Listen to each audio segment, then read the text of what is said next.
Hello and welcome. Let's solve another interesting question. Says the square root into root s into the cube root of s equals to square root into 9 into what? Into 9. So we want to find the value of what? S. All right.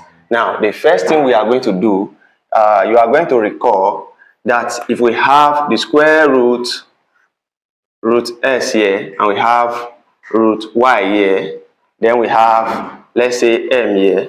This is the same thing as saying s times y. We are going to have what? Sy. So we are going to have this as what?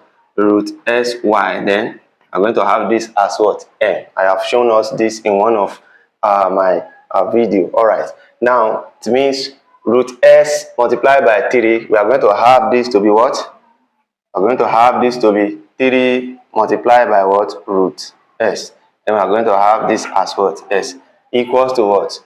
Now here we can write this as 3 multiplied by 3, then into what? 9. All right. Now the next thing is this.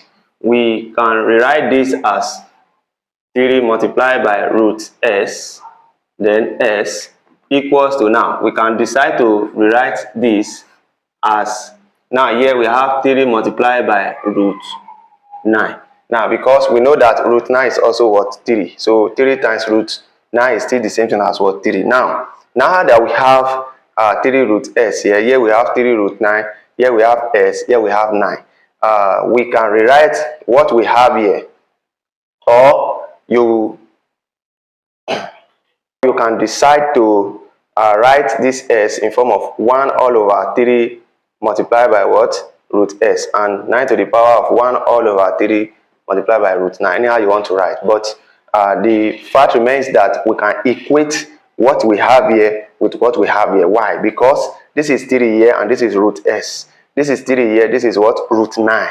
So this is telling us that what we have here must be the same as what we have here. So it means we can also equate the answer that we have inside, that s is equals to 9. But for you to be assured, for you to be sure of what I'm saying, let's equate them.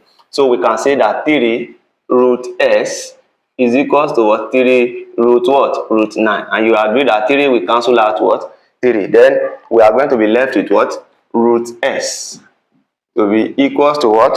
Root 9.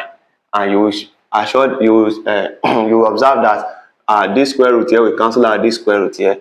Then s will be equals to what? 9. So it shows that the answer for s here is nothing but what? 9.